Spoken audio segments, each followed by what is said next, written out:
사랑의 많으신 아버지 하나님, 주님 감사합니다. 하나님이 우리를 사랑하시고 우리와 함께 하시고 우리에게 은혜 내려주시기 위하여 오늘 우리가 주의 전에 나와 예배할 수 있게 인도하여 주시니 너무나 감사합니다. 하나님, 지금 이 시간 우리가 이제 말씀 들을 겁니다. 하나님 말씀을 들음을 통해서 하나님이 우리에게 하고자 하시는 말씀을 귀 기울이게 하여 주시고 들은 말씀을 가지고 이 세상을 살아갈 때에 내가 그리스도인다운 삶을 살아낼 수 있는 복된 자가 되게 하실 걸 믿사오며 살아계신 예수 그리스도의 이름으로 감사하며 기도했습니다. 아멘.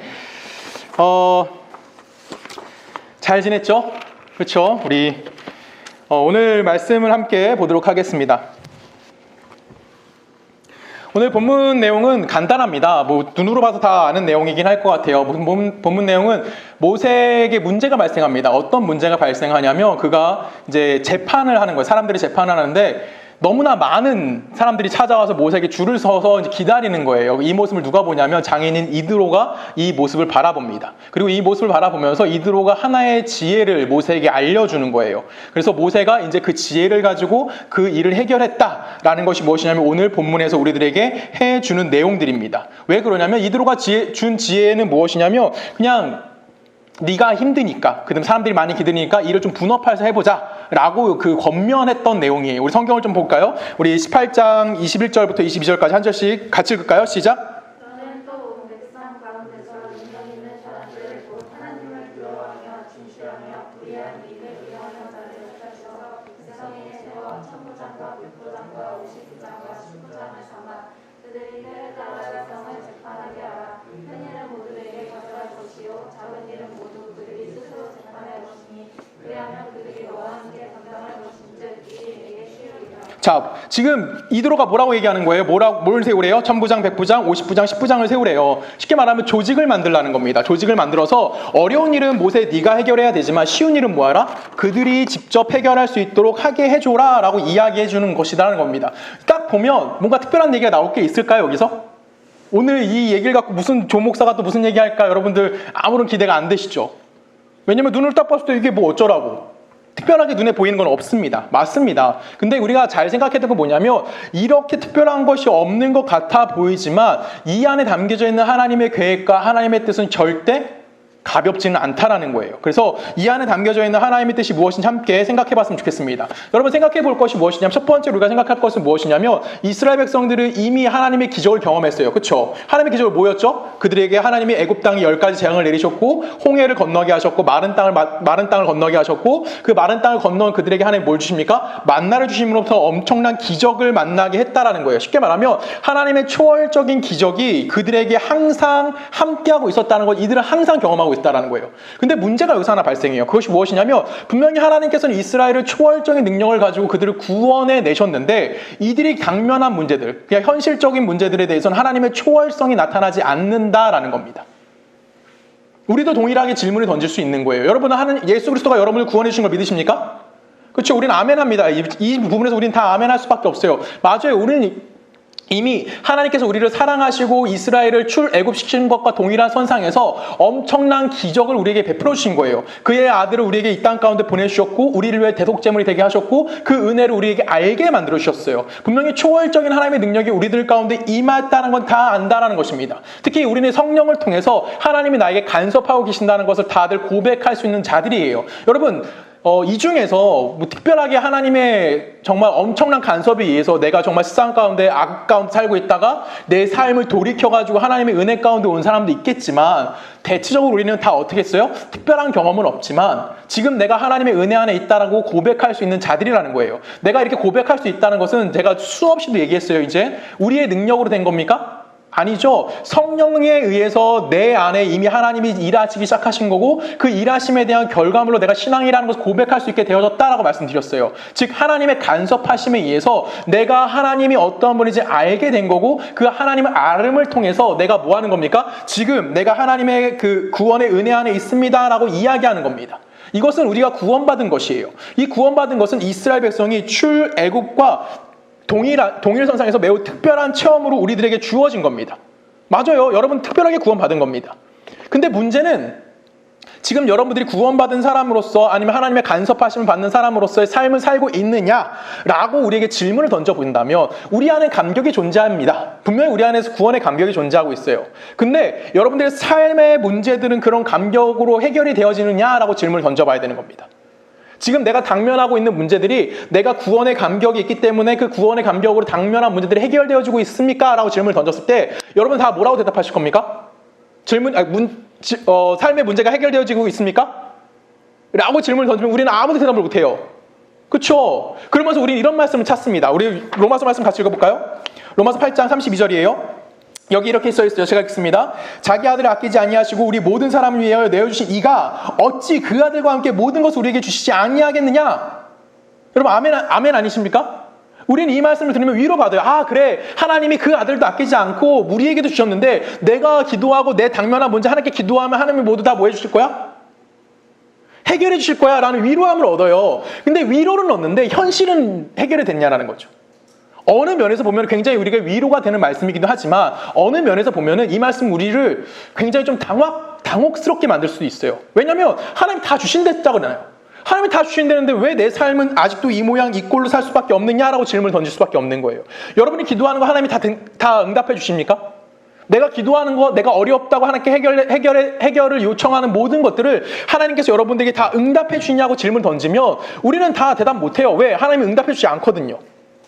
분명히 나를 구원해 주셨다는 그 하나님의 은혜는 알아요. 하나님이 얼마나 대단한 분인지도 알고 하나님의 초월적인 능력이 어떤 건지는 압니다. 근데 그 문제를 하나님의 초월적인 힘을 가지고 내가 기도하는 문제에 대해서 하나님이 해답을 제시해 주지 않는다라는 거예요. 홍해를 가르신 하나님이셨어요. 근데 내 사소한 문제는 하나님이 나타나지 않는 것 같아요. 내가 지금 당면한 문제에는 하나님이 지금 당장 나에게 무언가 드러내지 않는 것 같아요. 오늘 이 문제가 이 본문에서 하고 있는 이야기인 겁니다.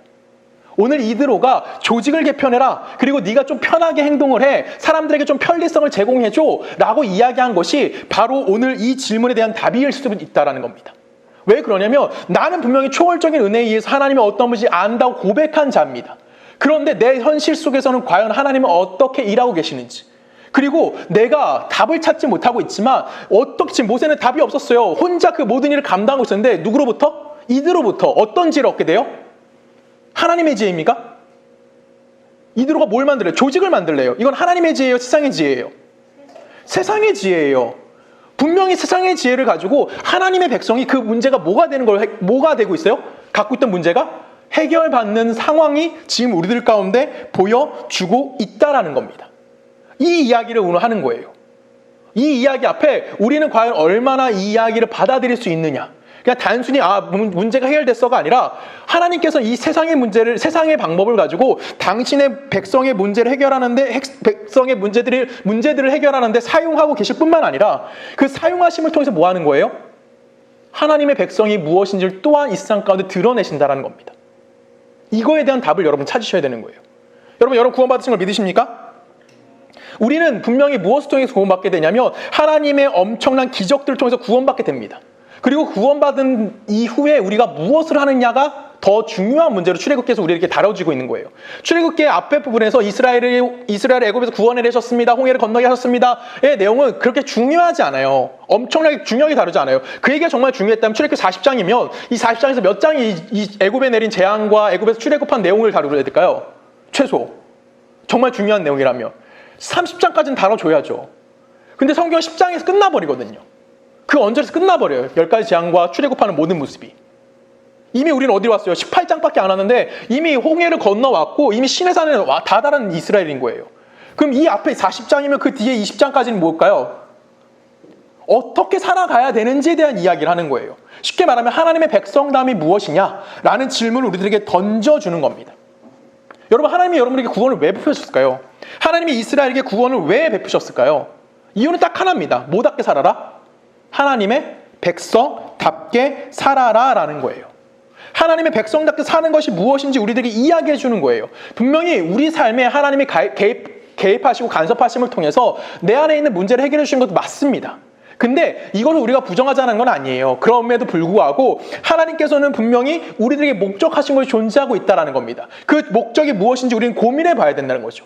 그러면 우리가 경험하고 있는 구원이 무엇인지 정확하게 이해할 수가 있는 거예요. 이스라엘 백성을 왜 구원하셨습니까? 왜 출애굽시키셨죠? 그들에게 어딜 가게 만드시는 거예요? 이스라엘의 출애굽의 목적지가 어디예요? 출애굽이 끝입니까? 아니죠. 이스라엘에게 하나님이 목적하신 이유가 뭐예요? 출애굽시키신 목적. 이스라엘을 어딜 가게 만드시는 거죠? 가나안 땅에 보내시는 거예요. 하나님은 이스라엘을 어디로 데려가기 원하시는 거냐면 가나안이라는 곳에 도착하게 만들시기 위해서 출애굽이라는 구원을 시작하셨다는 거예요. 우리도 동일한 겁니다. 하나님께서 우리에게 요청하시는 건 무엇이냐면 우리를 구원해내신 것은 우리를 어디에 도착하게 하나님의 원래 창조의 목적지로 도착하게 만들어주시기 위해서 우리를 구원해내신 거고 그 구원해내심을 통해서 우리가 그 구원과 도착지라는 이 사이점 안에서 뭘 하기 원하시는 거예요? 하나님의 백성으로서 삶이 무엇인지를 알게 만들어주시는 거예요. 하나님의 백성담이 무엇인지 우리에게 알게 만들어주시는 거. 즉 하나님께서 원래 창조하셨던 목적이 무엇인지 우리를 깨닫게 만들어주시는 겁니다. 여러분 창조했던 시대가 언제죠? 하나님이 창조했던 시대가? 우린 너무나 잘 알죠? 에덴의 회복입니다. 하나님께서 천지를 창조했던 그 창조의 목적대로 완전히 회복되어지는 것. 그러면 하나님께서 뭘 요구하시는 걸까요? 여러분들을 구원하신 이유는 결론적으로 우리를 구원하고 우리만 천국에 불러보내는 것이 아니라 우리를 통해서 무엇이 이루어지는 거예요? 하나님의 창조의 원형이 회복되어지길 원하신다라는 겁니다. 우리 주기도문 할 때 잠깐 했던 얘기예요. 하나님의 천지를 창조하십니다. 이 천지 창조한 세계에는 부족한 것이 있었습니까? 없었습니까? 없었어요. 그렇죠? 근데 이 안에 문제가 발생합니다. 어떤 문제가 발생하죠? 누가?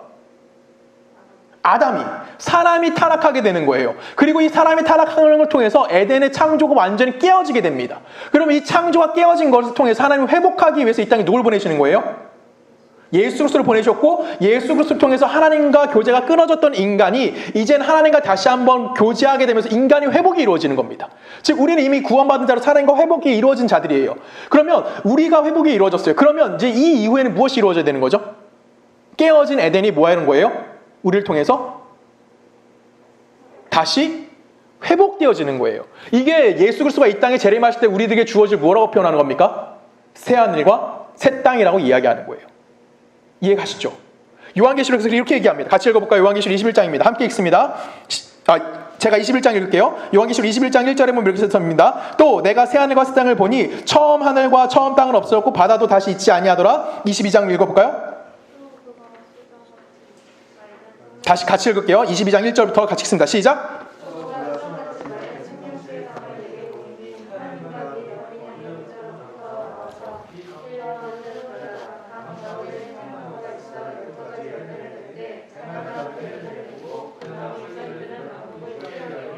자, 새하늘과 새 땅에는 자연이 존재합니까? 존재하지 않습니까? 자연이 존재하지 않아요? 자, 21장 1절에 보면은 내가 새하늘과 새 땅을 보니 라고 했더니 여기는 뭐래요? 처음 하늘과 처음 땅은 없어졌고 바다도 없었대요. 근데 완전히 없어진 게 아니죠. 완전 쌍그리 사라진 것이 아니에요. 그 안에 뭐가 있대요? 22장에 보면은 생명수의 강이 있고요. 생명나무가 있고요. 열매를 맺고요. 만국을 치유하는 무언가 모르지만 그 잎사귀들이 있다고 얘기해요. 그럼 여기서 이야기하는 것은 뭐라는 거예요? 새하늘과 새 땅이 무엇이 존재하는 거예요? 새로운 자연이 다시 한번 생겨나게 된다는 거예요. 처음 자연은 죄로 인해서 오염된 자연은 없어졌다는 거예요. 그런데 그 오염된 자연이 아닌 어떤 게 생기는 거예요? 아무 죄성이 없는 완벽히 깨끗한 자연이 뭐하는 거예요? 다시 한번 이루어진다는 것. 즉 하나님의 창조의 세계가 다시 뭐가 된다는 거예요? 회복되어진다라고 우리에게 이야기해 준다는 겁니다. 인간이 타락해서 깨져버린 그 자연세계는 없어지지만 하나님에 의해서 다시 한번 인간이 회복이 이루어졌고 그 회복된 인간이 도착지인 가나안이라고 이야기하는 새하늘과 새 땅에서는 무엇이 이루어지는 거예요? 하나님의 완벽한 자연이 다시 한번 우리들 가운데 존재할 수 있게 되어진다는 겁니다. 이것이 창조의 목적과 완성의 개념에서 우리가 생각해 봐야 될 문제인 거예요. 우리는 창조라고 생각했을 때 하나님이 어떤 분이냐라고 질문을 던질 때 창조주 하나님이시다라고는 얘기를 너무나 쉽게 합니다. 근데 그 창조주 하나님이 무슨 일을 하고 있느냐라는 질문을 해봐야 되는 거죠. 그 하나님은 어떤 일을 하시는 거예요? 다시 원래의 창조의 모습으로 회복시키시는 일을 하시는 거예요. 근데 그 회복시키시는 일에 누구를 데려갔다 쓰시는 거예요? 타락한 인간을 다시 한번 회복시킴을 통해서 우리가 그 일을 감당할 수 있게 해준다는 겁니다. 즉 구원받은 너희들을 구원이라는 것을 근거로 해서 누구의 일을 동참하라고 얘기하는 거예요? 하나님의 창조를 회복하는 일에 동참자로서 우리를 불러주신 거고 우리의 책임은 어디 있다라고 얘기하는 거예요? 그 창조를 회복하는 것에 우리의 목적과 우리의 근본 원인이 거기 안에 있다라고 이야기해 준다는 겁니다. 이해하십니까? 다시 한번 얘기할게요. 이 창조 세계는, 하나님이 만든 창조 세계는 뭐 한 거죠? 하나님이 만들어 놓으신 거예요. 이 안에 죄가 있습니까? 없어요. 완벽해요. 부족한 것이 없는 완벽한 세상이었습니다. 하나님은 이걸 유지하기 위해서 안식일을 정하신 거예요. 그리고 그 안식을 뭐 하는 거죠? 하나님과 끊임없이 교제하고 하나님과 함께 살아가는 것이 안식이에요. 그건 안식일은 뭐예요? 그러니까 천지창조를 7일 동안 하고 7일째가 안식일, 6일 동안 천지창조가 이루어지고 7일날 안식하셨어요. 8일날 뭐 하시죠? 8일째 하나님 뭐 하실까요? 아까 8일째 그 7일날 했고, 보시기에 11조 왔던 7일날 한 거고, 8일째는 다시 일하실까요? 일할 게 없는데? 완벽한데? 하나님은 안식하시는 거예요. 8일, 9일, 10일 계속 안식이에요. 이게 안식이라는 거예요. 안식은 누리는 거예요. 그래서 하나님이 창조하신 천지 창조하신 이 창조의 세계를 완벽한 상태를 누리고 사는 게 안식인 거예요. 하나님은 그렇게 안식하자라고 해서 아담에게 에덴을 허락하신 거예요. 아담은 그 안에서 안식을 한 거예요. 일은 하지만 이 일이 아담에게 뭔가 누군가를 빼앗거나 내 생존을 위한 것이 아니라 그냥 하나님과의 교제의 하나의 방법으로 동물들에게 이름을 져주는 것이 하나님과 교제하는 방법이었다는 거예요. 이게 안식이라는 거예요. 그러니까 하나님과 함께하는 것이 안식인 거예요. 그 안식 가운데 아담이 뭐합니까? 죄를 졌어요. 그러면 이 죄를 진 아담 때문에 무엇이 깨졌어요? 하나님의 안식이 깨진 거예요. 그래서 하나님이 뭐 하기 시작한 거예요? 다시 일을 하셔야 되는 거예요. 어떤 일을 하는 거야? 이 깨진 안식을 회복시켜야 되는 거죠. 근데 이 깨진 안식을 회복시키려면 뭘 다시 회복시켜야 돼? 인간을 회복시켜야 되는 거예요. 왜? 인간이 이 세상을 깨트렸으니까. 그래서 인간을 회복시키기 위해서 하나님이 뭐 하시는 거예요? 이 땅에 예수 그리스도를 보내주셨어요. 그 보내주신 예수 그리스도로 인해서 이젠 우리가 다시 한번 누구의 안식을 누릴 수 있는 존재가 된 거야? 하나님의 안식을 누릴 수 있는 존재가 된 거예요. 그러면 우리는 그 존재가 됐으니까 우리를 통해서 무엇이 다시 이루어져야 되는 거야? 하나님의 창조의 세계가 완성에 향해서 갈 수 있도록 우리를 통해서 그 일이 이루어지는 거예요. 하나님이 우리를 구원하신 이유는 그 일의 동참자로 우리를 불러내셨다라는 거예요. 그게 구원이에요.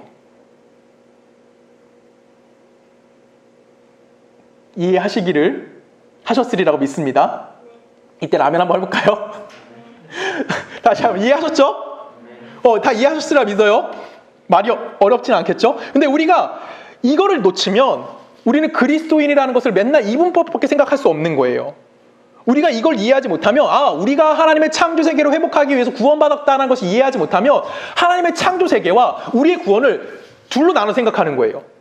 하나님의 창조 세계, 그래서 우리는 맨날 구원받은 자는 뭐예요? 하나님부터 복 받는 거고, 구원받지 못한 사람은 하나님 앞에 저주받는 거라 생각하고, 우리는 어디 가요? 천국 가는 거고, 구원받지 못한 사람은 지옥 가고, 우리는 이렇게 이분법으로 생각하지 않는 거예요. 하나님이 우리는 구원받았으니까, 하나님께 구원받았으니까 나는 천국 가고 하나님께 복 받지만, 그렇지 못한 다른 창조 세계에 살고 있는 사람들은 쟤네는 하나님 앞에 저주받은 자들이야. 쟤는 하나님 앞에 저주받았으니까 쟤는 지옥 갈 수밖에 없어. 이런 얘기밖에 할 수 없는 거예요. 그래서 우리는 맨날 하나님의 그 초월적인 능력을 갖고 와서 맨날 뭐만 해요? 하나님 나 이거 필요해요. 하나님 나 이 기도 들어주셔야 됩니다. 하나님 지금 내가 당면한 이 문제 빨리빨리 해결해 주십시오.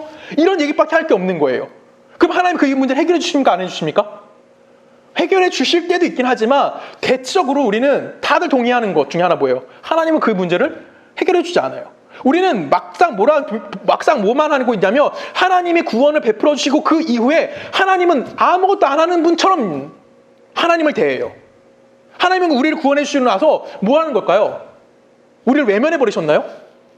야, 나 구원했으니까 이제 네 마음대로 살아 이건가요? 네가 알아서 살아. 내가 구원 끝 이건가요? 아니에요. 하나님 우리를 구원해내시고 우리 인생에 개입하시는 겁니다.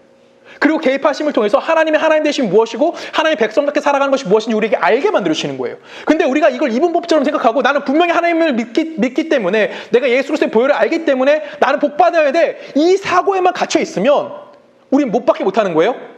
이 현실 속에서 고통스러울 수밖에 없는 거예요. 왜? 나는 구원받았잖아. 근데 내 삶은 왜 이렇게 힘들지? 나는 복 받아야 되는데? 나는 잘 살아야 되는데? 나는 잘 돼야 되는데? 내 문제는 없어야 되는데? 라고 하면서 끊임없이 의문 속에 살아갈 수밖에 없는 존재를 갖는다는 거죠. 이것이 우리를 쓰러지게밖에 할 수 없는 거예요. 그래서 이런 일들은 우리가 하나님의 통치가 무엇인지를 먼저 좀 선행적으로 이해해야 될 필요성이 있습니다. 그게 하나님의 통치가 뭐냐라는 질문을 해봐야 되는 거예요. 지금까지 이야기한 게 하나님의 통치에 관련된 이야기예요. 여러분, 여러분을 구원하신 이유는 이스라엘을 구원하신 이유와 동일합니다. 이스라엘을 왜 구원하셨냐면 가나안 땅에 들여보내기 위해서 하나님은 이스라엘을 구원해내셨어요. 그렇죠? 출애굽시키신 거예요. 여러분을 죄와 사망으로부터 구원해내신 이유는 여러분들 통해서 여러분들 어딜 가게 만들어주시는 거예요? 하나님의 약속한 자리에 가게 만들어주시는 건데, 그것은 우리가 뭐 지금으로 이야기하면 가나안이라고 이야기할 수도 있고 천국이라고 이야기할 수도 있고, 방금 계시록에서 말씀 읽은 것처럼 계시록에 나오는 것처럼 새하늘과 새 땅이라고 이야기할 수도 있어요. 즉 하나님은 우리를 구원해내서 우리를 어디로 데려가시길 원하는 거예요? 그냥 죄와 사망으로부터 생명을 주시는 것을 끝나는 것이 아니라 우리에게 생명을 주심을 통해서 우리가 어디 도착하게 만드시는 거예요? 하나님이 목적하신 자리에 우리가 도달할 수 있도록 우리 삶에 개입하시는 거예요. 그리고 개입하심을 통해서 뭘 하기 원하시는 거예요? 하나님의 영광스러운 모습이 무엇인지 알게 만들어 주시는 거죠. 근데 그것은 우리가 하나님께 영광 돌리고 하나님께 찬양하는 모습을 통해서 결론적으로 그 모습이 어디 가운데 선포가 이루어지는 거예요? 하나님의 이 온 세상 가운데 하나님 되신 선포가 이루어져야만 한다라는 거죠.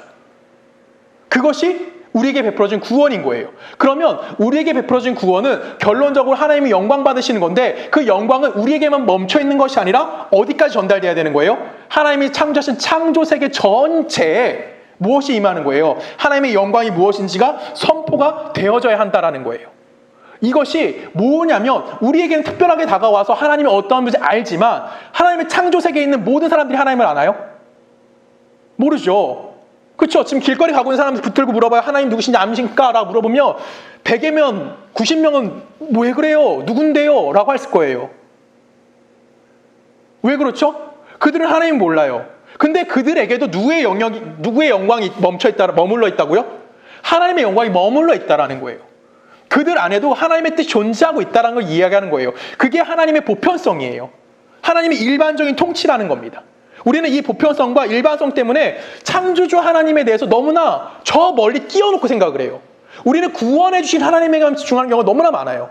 여러분, 구원자 하면 딱 너무나 확 개념처럼 정리되어 있지 않아요? 아, 하나님 나를 사랑하셨어. 예수 그리스도를 보내주셨고, 예수 그리스도 때문에 난 구원받았고, 예수가 나를 십자가에 지셨어. 그래서 나는 예수의 부활 때문에 나도 구원받고 나도 부활할 수 있어. 우리 공식이 너무 짜르락 정해져 있어요. 창조주 하나님은요? 하나님이 세상을 창조하셨대. 6일 동안 창조하셨대. 말씀으로 창조하셨대. 그 이유는 구원이라는 것은 분명히 하나님의 엄청난 특별한 계시고 특별한 은혜예요. 그 특별한 은혜 안에 우리는 초청받아 있는 겁니다. 근데 이 특별한 은총은 어디 안에 있는 거예요? 하나님의 창조 세계 안에 먼저 들어와 있는 거예요. 이해하십니까? 구원은 하나님이 분명히 우리에게 엄청난 은혜를 베풀어 주신 건 맞습니다. 근데 그 구원은 어디 세계 안에서? 하나님의 창조 세계 안에서 우리들에게 베풀어 준 하나님의 방법이라는 거예요. 하나님을 알게 하는 방법인 거예요. 그럼 하나님께서 창조 세계를 회복하겠다는 목적 안에서 무엇이 그 안에 담겨 있는 걸까? 하나님의 구원 사역이 그 안에 담겨 있다는 거예요. 이건 제가 출애굽 첫 번째 시간에 얘기했던 얘기예요. 하나님의 구원은 무엇을 회복하는 거다? 하나님의 창조의 목적을 회복하는 것이다라고 말씀드렸어요. 그 이유는 뭐라는 거예요? 우리를 통해서 하나님의 창조의 세계가 다시 한번 회복되길 원하시는 하나님의 모습이라는 거예요. 이것이 하나님의 일반 통치라는 겁니다. 우리 마태복음 좀 읽어볼까요? 한 절씩 교독합니다. 마태복음 5장 43절. 또 내 이웃을 사랑하고 내 원수를 미워하였다는 것을 너희가 들었으나, 같이 읽을까요? 이같이 한즉 하늘에 계신 너희 아버지의 아들들이 되리니 이는 하나님이 그 해를 악인과 선인에게 비추며 비를 의로운 자와 불의한 자에게 내려주심이니라. 자, 하나님이 비와 해를 누구에게 준대요? 누구? 악인, 선인만 주십니까? 아침 해는 누구에게만 뜹니까? 모두에게 뜬 겁니다. 내가 예수를 믿던 예수를 믿지 않던 해는 떠요. 비가 옵니다. 그럼 어떻게 되는 거죠? 비는? 예수 믿는 사람은 비 안 맞나요? 나는 면적이 넓어서 비 정말 잘 맞아요? 여러분, 예수 믿는 자에게 비가 안 오나요? 아니에요. 모든 사람이 동일하게 내린다라는 거예요. 이것을 근거하라는 거예요. 이걸 우리가 놓치고 있다라는 거예요. 우리는 내가 너무나 이분법으로 생각해요. 내가 구원받았으니까 나는 선인이고 쟤는 악인이야. 나는 의로운 자고 얘는 거룩하지 않은 자야. 그래서 나는 하나님의 은혜 안에 멈춰있는 자고 쟤는 하나님의 은혜가 없는 자야 라고 너무 쉽게 이분법적으로 생각한다고요. 근데 하나님의 통치는요, 그들에게도 또 동일하다고요. 아침에 해 우리만 받는 거 아니에요. 비 내리는 거 저들만 받는 거 아니라고요. 누구도 받아요? 우리 모두가 받는 거예요. 그래서 하나님이 뭐라고 얘기하는 겁니까? 44절에 뭐라고 얘기해요? 나는 너에게 이르노니 너희 원수를 사랑하며 너희를 박해하는 자를 위하여 뭐하라? 기도하라. 왜? 그들에게도 누가 있기 때문에? 하나님의 통치가 있기 때문에. 그걸 근거하라는 거예요. 지금 악인과 선인을 구분해가지고 그들에게만 하나님이 구분하지 않으시고 그들에게 비와 해를 동일하게 내리시는 것처럼 뭐 하라고요? 너희들은 이웃을 사랑하라고요. 이유는 그들에게도 동일하게 누구의 은혜가 있다? 하나님의 은혜가 그들 안에 있다라고 이야기하는 겁니다. 우리는 분명히 하나님의 엄청난 구원을 받은 자들이에요. 하나님의 초월적인 능력에 대해서 우리를 찾아오셨고 우리를 통해서 하나님이 하실 일이 무엇인지 알았고 하나님의 백성으로 삶이 무엇인지 알게 된 자들이라는 거예요. 그래서 우리는 그 하나님이 하실 일을 볼 수 있는 자들인 거예요. 아, 이것이 하나님의 통치구나라고 이야기할 수 있는 자들 누구만 우리에게 허락되어져 있는 하나님의 또 다른 은혜인 거예요. 이해하시죠? 지금 그 얘기를 우리는 하는 겁니다. 하나님의 구원 안에서 우리는 하나님의 창조를 바라보고 그 창조를 바라봄을 통해서 하나님이 우리에게 목적하신 것이 무엇이고 우리에게 소원하고 계시는 것이 무엇인지를 깨달아 아는 거. 그래서 그걸 가지고 우리가 이 세상 가운데 뭐 하는 겁니까? 행하는 자들이 되는 거. 우리가 그것에 관련된 일을 할 수 있는 자들이 되는 거. 그것이 그리스도인들에게 허락되어 있는 하나님의 은혜라는 거예요. 여러분이 받은 은혜는 부자 되고 안 아프고 세상에서 높은 지를 얻는 것이 여러분들에게 주어진 은혜가 아니라 여러분에게 베풀어진 은혜는 뭐예요? 내가 힘들고 내가 어렵고 내가 아플지라도 하나님이 하실 일이 무엇인지 바라봄을 통해서 하나님의 창조 회복을 위해서 그 일에 어떤 자가 된 거예요? 동참자가 된 거예요. 그게 지금 이드로예요. 본문에 나오는 이드로가 어떤 권면을 해요? 세상적인 권면을 해요. 이드로가 하나님의 지혜를 가지고 권면한 거예요? 아니에요. 이드로가 다른 지역의 그 미디안 광야에서 미디안 족속의 지도자로 살면서 세상에서 얻은 지혜를 가지고 지금 누구의 문제를 해결해 주고 있어? 하나님 백성의 문제를 해결해 주고 있다고요.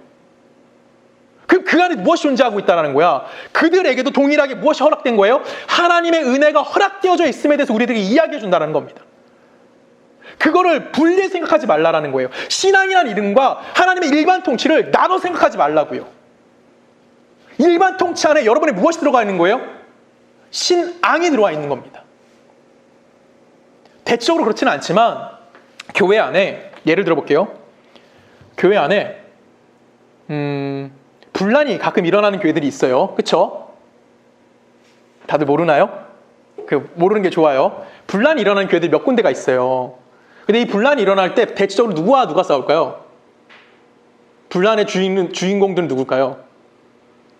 일반 평신도끼리 싸우는 게 교회 분란이 일어날까요? 안 일어날까요? 안 일어나요. 교회에서 분란이 일어나는 교회 보통은이에요. 전체 다는 아니지만 보통은 담임 목사와 장로님들 간의 싸움이에요. 여러분 잘 생각해 보십시오. 담임 목사님 신앙이 좋을까요? 나쁠까요? 일반적으로 생각해서 일반적으로 좋아요. 내가 신앙이 좋지 여러분? 감사해요. 신앙이 좋아요. 장로는 일반 평신도가 신앙이 좋다는 것을 가장 잘 드러내서 얻는 분이 뭐예요? 장로예요. 그러니까 일반 평신도 중에 제일 신앙이 좋다라고 인정받은 사람이 누구예요? 장로예요. 그럼 여러분 고민해 보십시오. 신앙이 좋은 사람 둘이 왜 싸울까요?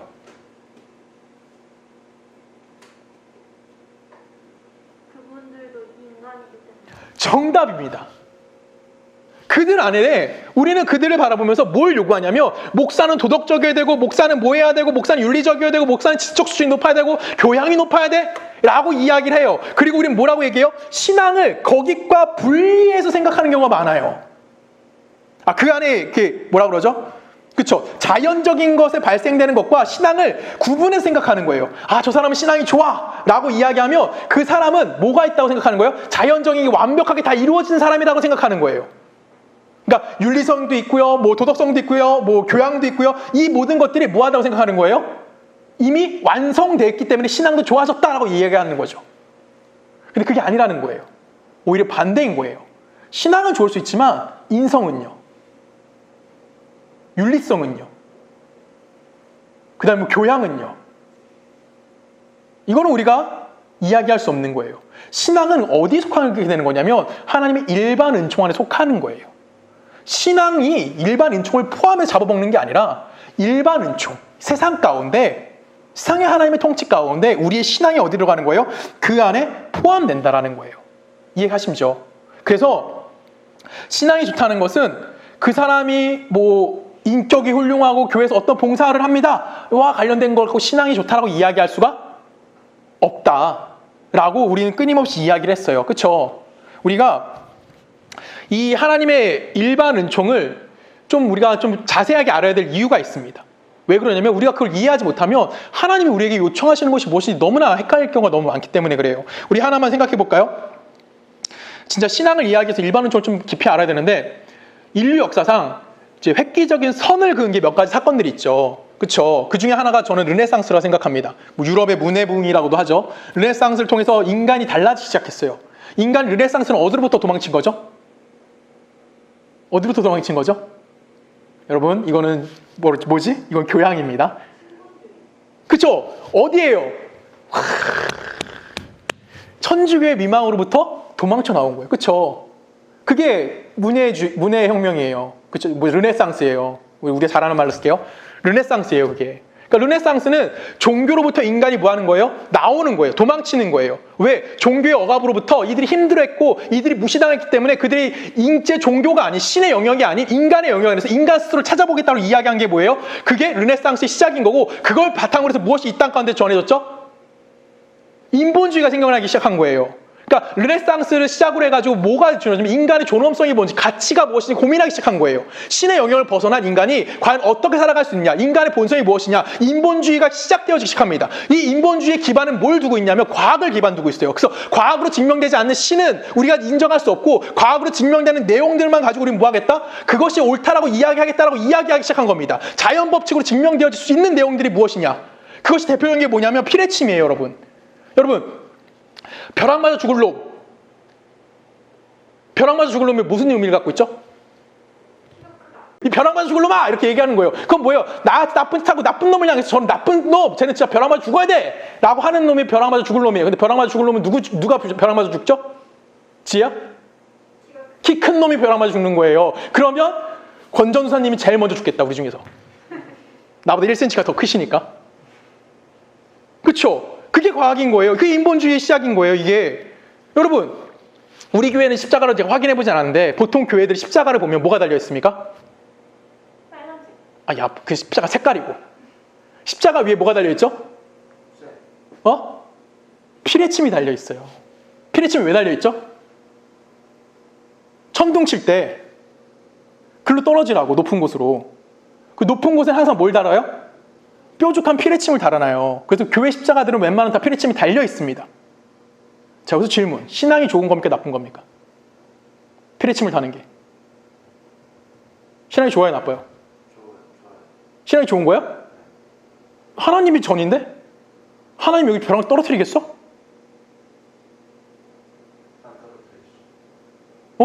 하나님의 벼락이 떨어지겠냐고. 천둥이 감히 하나님을 이렇게 예배하는 건물에 하나님이 천둥을 내려치시겠냐고.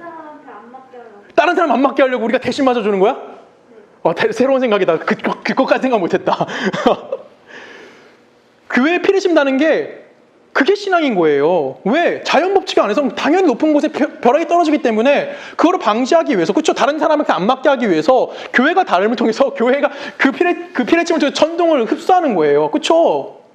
근데 이걸 누가 벤자민 프랭클린이 만들었죠, 피레침을. 영국 교회가, 미국에서 벤자민 프랭클린이 이걸 만들었는데 영국 교회가 이걸 받아들입니다. 어떻게 받아들였을까요? 영국 교회 처음에 피레침을 어떻게 만들었을까요? 영국은 다 뾰족탑이잖아요. 뾰족 건물이잖아요. 그 건물에 맨날 벼락을 맞는 거야. 그래서 벼락을 안 맞게 하기 위해서 피레침을 달아야 되는 건 이제 과학적으로 알았어요. 근데 영국 교회가 교회 지붕 위에다가 피레침을 설치했어요, 진짜. 어떤 피레침을 설치했을까요? 피레침은 뾰족합니까? 둥굽니까? 뾰족해야 되죠. 왜? 뾰족한 곳에 벼락을 쳐야 되니까. 근데 하나님 앞에 대항할 수 없다고. 동그랗게 만들었어요. 신앙이 좋은 거예요? 멍청한 거예요? 멍청한 거죠. 뾰족한 피레침이 다는 것이 뭐예요? 그게 신앙인인 거예요. 이게 지금 이 얘기를 하고 있자는 거예요, 저는.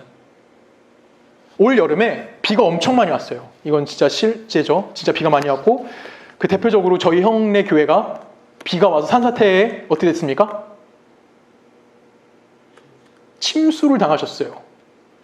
형네 교회라니까? 교회가 침수당했다니까. 자, 이제 여러분들의 신앙을 질문해 놔줄게요. 산이 있어요. 산이 있고 비가 와서 이제 산사태가 났어요. 교회가 있고 절이 있어요. 자, 어디만 침수가 일어나야 될까요? 절에만. 그렇죠. 이게 우리가 신앙이라는 거예요. 근데 하나님은 교회도 절도 동일하다는 거죠. 이게 신앙이라는 거예요. 여러분들의 신앙은 교회는 하나님의 복이 있고 교회 아닌 곳에 하나님의 복이 존재하지 않아라고 이야기하는 것이 아니에요. 성경에서 이야기하는, 특히 마태복음 5장에서 이야기했던 하나님의 공의로우심은 무엇이냐면, 하나님의 공의로우심은 공의로운 해가 항상 모두에게 비치는 거고 모든 비가 모든 사람에게 내리는 거예요. 이유는 그게 하나님의 공의다라고 이야기하는 겁니다. 교회이기 때문에 하나님이 지켜주시고 하나님이 보호하시기 때문에 그곳은 언제나 안전하다? 이건 옳지 않아요. 이건 옳은 방법이 아니에요. 하나님은 뭐 하시는 거냐면 모든 사람에게 동일하게 하시는 거예요.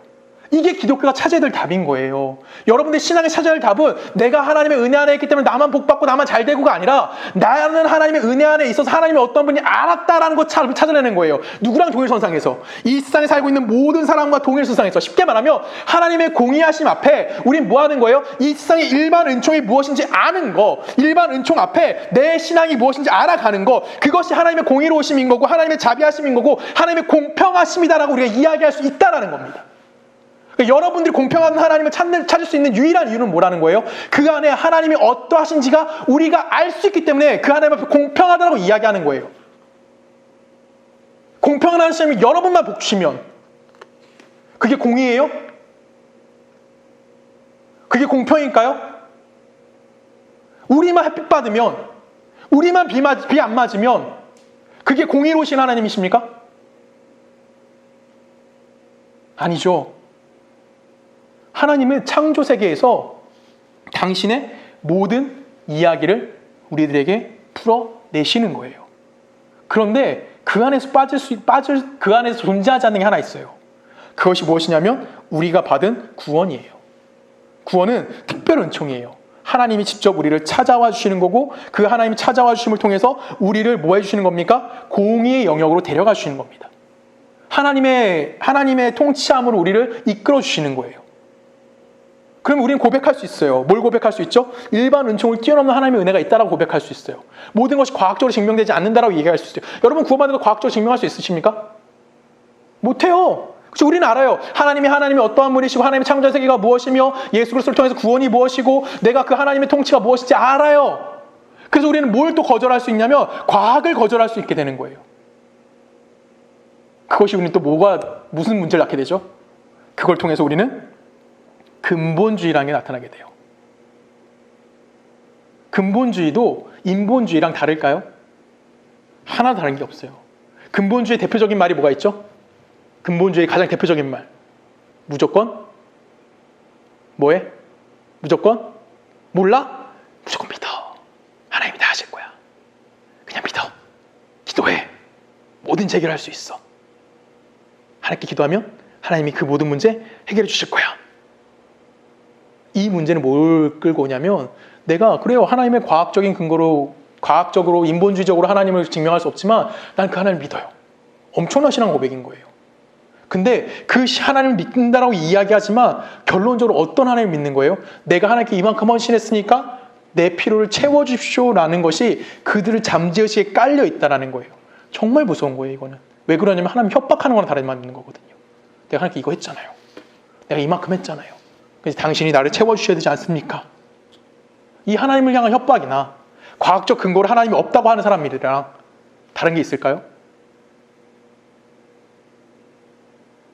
똑같다라는 거죠. 그들 안엔 전혀 다른 것이 없어요. 성경은 우리에게 일반 은총이 무엇인지 분명히 여러 군데서 이야기해 줍니다. 그래서 우리는 성경을 통해서 일반 은총이 얼마나 많이 등장하는지 좀 살펴보기를 원해요. 갈라디아서 6장 7절 읽어볼까요? 같이 읽습니다. 시작.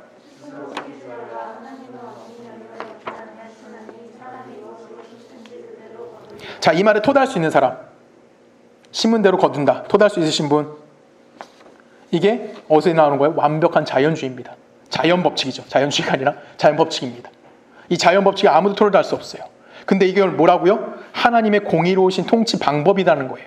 여기에 믿었냐 믿지 않았냐는 얘기가 필요할까요? 여기에 예수 그리스도라는 이름이 필요할까요? 이건 자연 법칙인 거예요. 그렇죠? 근데 예수를 안 믿는 자는 뭘 쓰는 거예요? 자연 법칙을 자신의 안위와 자신의 입신양면을 위해서만 사용한다면 우리는 어떻게 될까요? 우리는 믿는 자로서 하나님의 공의로우심이 무엇인지 이 땅 가운데 펼치실 수 있도록 사용을 할 수 있는 것이 바로 뭐냐면 바로 우리의 삶이라는 겁니다. 하나님의 공의는 뭘로 증명되냐면 율법이라는 것으로 하나님의 공의를 가장 잘 설명해요. 그럼 율법을 딱 한마디로 줄이면 뭐죠? 율법을 딱 한마디로 줄이면 하나님을 사랑하고 이웃을 사랑하라. 이게 율법이에요. 율법은 딱 이겁니다. 율법은 하나님의 공의를 드러내는 건데 그 공의가 강조하는 건 뭐예요? 하나님을 사랑하고 이웃을 사랑해야 한다라고 얘기하는 거예요. 그러면 우리가 하나님의 공의를 드러내기 위해서 어떻게 실천할 수 있느냐라고 질문을 던진다면 여러분 뭐 할 수 있겠어요? 우리가 처해 있는 성경과 우리가 처해 있는 환경 속에서 내 이웃과 뭐 하지 말라는 거예요? 경쟁하지 말라는 거예요. 이웃과 뭐 하지 말라는 거예요? 싸우지 말라는 거고 나의 편의를 위해서 내가 좀 더 부하시기 위해서 내가 좀 더 먹기 위해서 내가 좀 더 내 어려움을 극복해내기 위해서 이웃의 것을 뭐 하지 말라는 거예요? 이웃의 것을 탐하지 말고 착취하지 말라고 이야기하는 거예요. 그것이 이웃 사랑이라는 것을 우리들에게 전해지는 거예요. 내가 좀 편해지기 위해서 다른 사람을 뭐 하지 말라고 다른 사람을 빼앗어 내 만족을 만들어내지 말라고 이야기하는 겁니다. 그것이 이웃 사랑할 수 있는 방법인 거예요. 왜 그럴까요? 우리 안에 무엇을 하고 있는 거예요? 내 삶의 모든 순간 내 주변에 있는 모든 영역 안에는 하나님의 창조의 영역이기 때문에 이 안에 무엇이 존재하는 거예요? 하나님의 공의로우심 존재하고 있다라는 거예요. 그래서 우리에게 요구되는 게 뭐래요? 내가 내 이웃 거 뺏는 것이 아니라 그들을 사랑하고 그들에게 내 걸 나눠줄 수 있는 자가 될 수 있어야 된다고 이야기하는 겁니다. 헬라어로 제가 뭡니까? 하마르티아라고 씁니다. 이 하마르티아는 어떤 뜻이죠? 관역에서 벗어난 거예요. 여러분 관역이 뭐예요? 누가 관역이에요? 누가 관역이니? 누가 관역이야 얘들아? 관역이 누구예요? 누구에서 벗어난 게 죄야? 하나님께 벗어난 게 죄라는 거예요. 관역인 하나님이나 예수님으로부터 벗어난 우리가 누굴 보게 되는 거예요 그러면? 내가 하나님을 바라보면서 만족을 누려야 되고 예수를 바라보면서 만족을 누리는 사람이어야 되는데 거기서 벗어난 누굴 보는 거예요? 이웃을 보는 거예요. 주변을 보는 거예요. 그리고 뭐 하는 거예요? 그걸 통해서 내가 뭘 누리겠다? 만족을 누리겠다라는 거예요. 여러분이 필요한 건 누구로부터 공급됩니까? 우리 지난주에 요한복음 15장 5절 말씀을 통해서 봤어요. 예수는 뭐다? 포도나무고 우리는 그의 가지다. 여러분 누구로부터 공급되는 삶을 살고 계십니까? 예수로 공급되어지는 삶을 살고 있는 거고 우리는 그 안에서 영양분을 공급받고 있는 존재들이에요. 근데 이놈의 가지가 뭐 하는 거예요? 다른 나무를 찾는 거예요. 다른 나무를 찾으면 될까요? 안 될까요? 안 되는 거죠. 우리는 예수라는 줄기에 붙어서 그 자리를 뭐 하는 자들이어야 돼요? 지키는 자들이어야 돼요. 그래서 예수 믿는다라는 것은 뭐 성경책 들고 다니는 거, 내가 얼마나 정직하게 사는 거, 아니면 내가 얼마나 책임감을 가지고 있느냐 이런 거에 대해서 이야기하는 것이 아니라는 거예요. 우리가 예수를 믿는다라고 이야기하는 거는 내가 이 창조 세계 안에서 하나님의 그 특별한 은총을 통해서 회복된 자로서 내가 하나님의 통치가 내 삶 가운데 얼마나 잘 채워져가는 삶을 살아내고 있느냐라는 질문을 던지는 거고 그것이 예수 믿는 자다라고 이야기하는 겁니다. 우리는 이제 하나님의 구원이라는 것 통해서 하나님의 통치가 무엇인지 눈을 뜬 사람들인 거예요. 이제 눈 뜬 거예요, 여러분. 구원이라는 걸 통해서 하나님의 통치가 이거라는 것을 깨닫게 된 거예요. 여러분, 우리 지금 성경을 통해서 몇 번 봤어요. 이스라엘 출애굽합니다. 그들이 이제 하나님의 통치가 뭔지 알아요. 구원받았으니까. 그들이 얼마나 미련한 짓을 할까요? 우리가 앞으로 계속 보긴 하겠지만 출애굽기 이후에 이들은 뭐 하죠? 사사시대를 거쳐요. 이들은 또 뭐 하죠? 분열 왕국을 갖춰요. 결론 이스라엘이 어떻게 됩니까? 패망해요. 얼마나 미련해요. 하나님의 통치를 알았는데도 그들은 그런 미련한 짓을 끊임없이 하고 있다는 거예요. 누구랑 똑같죠? 누구랑 똑같아요? 우리랑 똑같은 겁니다. 우리의 모습을 그 안에서 발견하셔야 돼요. 왜 그러냐면 구원이라는 특별 은총을 가지고 그 하나님의 모든 창조를 통해서 허락되어 있는 모든 그 은혜가 우리에게 한 번에 주입되는 건 아니기 때문에 그래요. 우리는 뭐 하는 거예요? 하나씩 알아가는 거예요. 그래서 교회가 중요한 겁니다. 교회가 뭐 하는 곳이에요? 이런 거를 채워가는 훈련하는 곳이에요. 그래서 우리 공동체가 굉장히 중요한 겁니다. 여러분 이 안에서 그런 생활을 하는 거예요. 대표적인 게 뭐가 있어요? 여러분 지금 다 못 쓰고 있어요. 나는 벗었지만 미안하지만 다 마스크 쓰고 왜 마스크 쓰고 있죠? 나 편하기 위해서는 아니에요. 나 혼자 잘 편하고 마스크 벗고 살아도 돼요. 근데 여러분 왜 마스크 쓰고 있죠? 이웃을 향해 가는 거예요. 이런 것들이 뭐라는 거예요? 하나님의 공의라는 거예요. 성경 하나 읽어볼까요? 마태복음 25장입니다. 25장 40절. 제가 40절, 여러분 45절 읽을게요. 임금이 대답하여 이르시되 내가 진실로 너에게 이르노니 너희가 여기 내 형제 중에 지극히 작은 자 하나에게 한 것이 곧 내게 한 것이라 하시고